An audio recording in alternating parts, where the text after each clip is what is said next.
হযরত ইউসুফ আলাইহিস সালাম বলছেন,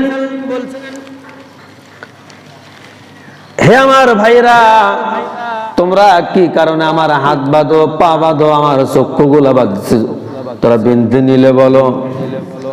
আমার আব্বা পয়গম্বর ইয়াকুব আলাইহিস সালাম বলেছেন, আমি আল্লাহর হাওলায় তোমাদের কাছে ইউসুফকে ছেড়ে দিলাম।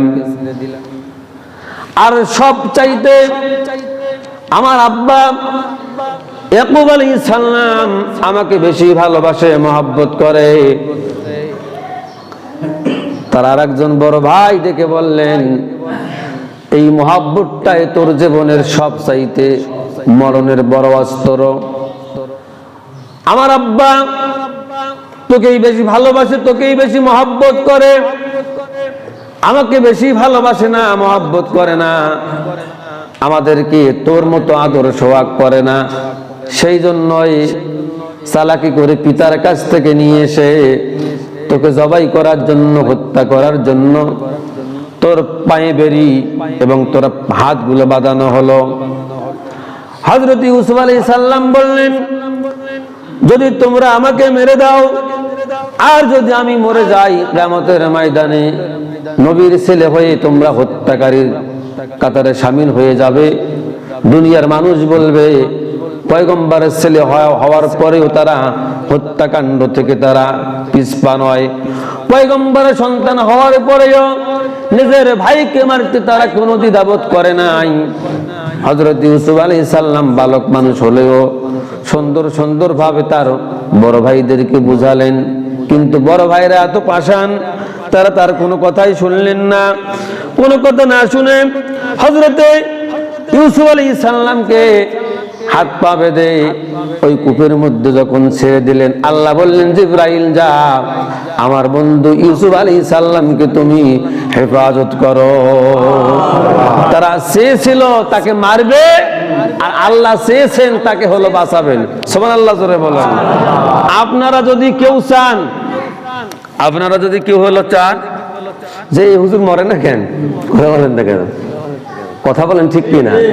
আপনারা যদি বলেন যে হুজুর মরে না কেন, আল্লাহ যদি বলে যা আমি তোর হুজুরের হায়াত বাড়িয়ে দিলাম, তাহলে আপনারটা পূর্ণ হলো না আল্লাহরটা পূর্ণ হলো? কথা বলেন না কেন, কারটা পূর্ণ হলো? লক্ষ্য করুন, হযরত ইউসুফ আলাইহিস সালাম জিবরাইল এসে দু হাত দিয়ে হযরতে ইউসুফ আলাইহিস সালামকে একদম পানির উপরে ফিট করে দিলেন। এরা 10 ভাই এসে তারা পরামর্শ করা শুরু করলো, হযরত ইউসুফ আলাইহিস সালাম সে আর বাঁচবে না, সে মরে গিয়েছে। যত বড় বিশাল কূপ, এই কূপের ভিতরে হযরতে ইউসুফকে যেভাবে আমরা ফেলে দিয়েছি, ইউসুফকে কেউ তুলবে না, ইউসুফ বাঁচতেও পারবে না, ইউসুফ দুনিয়া থেকে সে বিদায় নিয়ে চলে যাবে, ইউসুফকে আর দেখানো হবে না।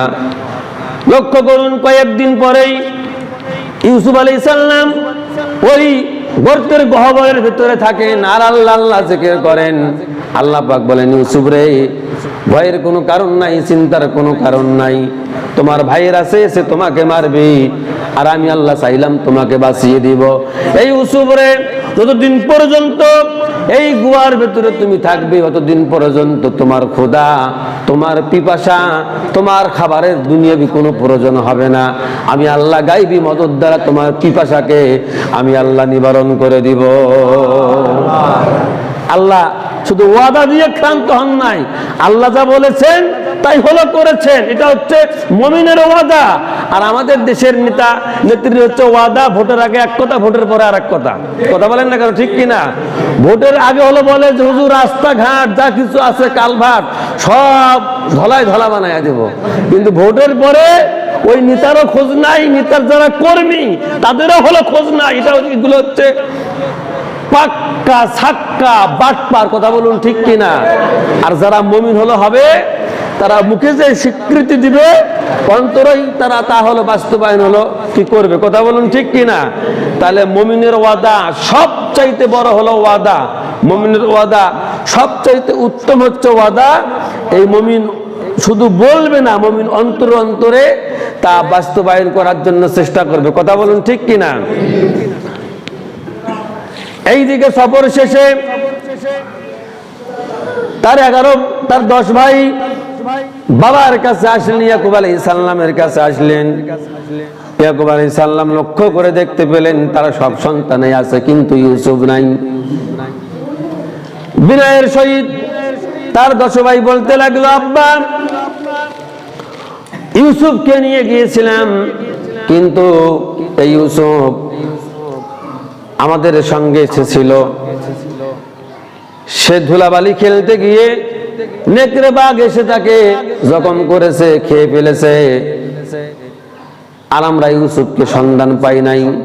জোরে বলুন, বাবার কাছে এসে যে কথাটা বলেছে, এই কথাটা সত্য বলেছে না মিথ্যা বলেছে? হযরত ইয়াকুব আলাইহিস সালাম বললেন, বৎসরে, আমি আগেই বলেছিলাম তোমরা ইউসুফকে নিয়ে যেও না, তোমরা ইউসুফকে নিয়ে গিয়েছো, তবে আমি ধৈর্য ধারণ করলাম, আমার বালক ইউসুফ যদি বেঁচে থাকেন তাহলে আল্লাহ রাব্বুল আলামিন কোনদিন কোন সময় আমার সঙ্গে সাক্ষাৎ করাবেন।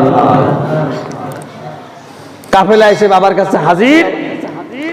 ওই দিক থেকে সওদাগরের দল তারা পানি পান করতে গিয়ে ওই গর্তের ভেতরে বালতি নামি হলো দিয়েছেন। আল্লাহু আকবার, জোরে বলুন। জিবরাইল আমিন এসে বলে, ইউসুফ, এই বালতির ভেতরে আপনি বসে পড়ুন। বলে, কেন? বলে, এই বালতির ভেতরে যদি আপনি বসেন সওদাগরের দল আপনাকে তুলবে, আপনাকে তুললে পরে যে কোনো আল্লাহ তাআলা ব্যবস্থা করে দিবেন। হযরত ইউসুফ আলাইহিস সালাম বালতির উপরে সুন্দরভাবে বসলেন।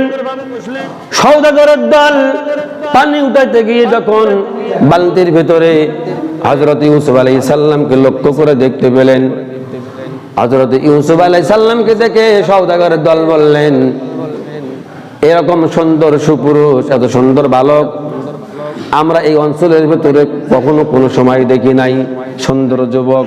আল্লাহু আকবার, জোরে বলুন। এইরকম যুবক আমরা কোথাও পাই নাই। কাফেলার লোকজন বললেন, নিয়ে যান বাজারে। বলে, কেন? বলে, বিক্রি করে দিব,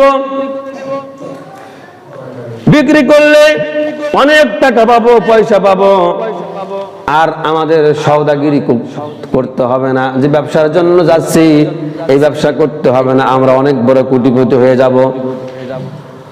সওদাগরের লিডার সহ লোকজন বাজারে নিয়ে গেলেন, মানুষ দাম করলেন কয়েক দিরহাম। কিন্তু ওই শহরের, ওই রাজ্যের প্রেসিডেন্ট আজিজ মিসর, তার বাড়িতে চাকরের অভাব, সে চলে গেলেন বাজারে গোলাম কিনতে। আল্লাহু আকবার বলবেন না? গোলাম কিনতে যখন গেলেন, অনেক গোলামই সেখানে উঠেছে, কিন্তু কাউকে পছন্দ হয় না। আজিজ মিসর বললেন, এই গোলাম কার? বলে, আমার। বলে, কত চাও? বলে, আজিজ মিসর, আপনি দেশের প্রেসিডেন্ট, যদি মনে করেন এমনিতেও নিতে পারেন, আর যদি মনে করেন আপনি অর্থ সম্পদ দিয়েও নিতে পারেন। আজিজ মিসর বললেন, না, আমি স্বর্ণের বিনিময়, হীরার বিনিময়, মুদ্রার বিনিময় ইউসুফকে ক্রয় করতে চাই। তোমরা যদি দাও তাহলে হীরামণি মুক্তার বিনিময়ে আমি ইউসুফকে খরিদ করব।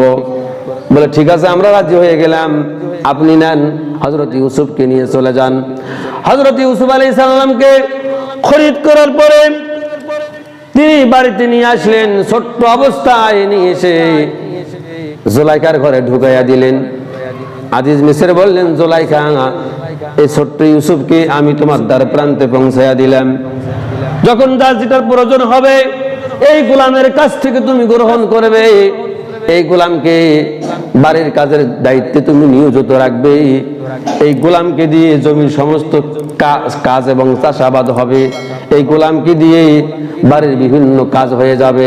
কিন্তু হযরত ইউসুফ আলাইহিস সালাম যতই বড় হয়, জুলাইখার অন্তরের ভিতরে ততই তার উপরে ভালোবাসা এবং মহব্বত জন্মাতে থাকে। আল্লাহু আকবার বলেন। আল্লাহ তাআলা বলেন, তাহা মা আনজালনা আলাইকাল কুরআনা লিতাশকা। আল্লাহু আকবার বলেন।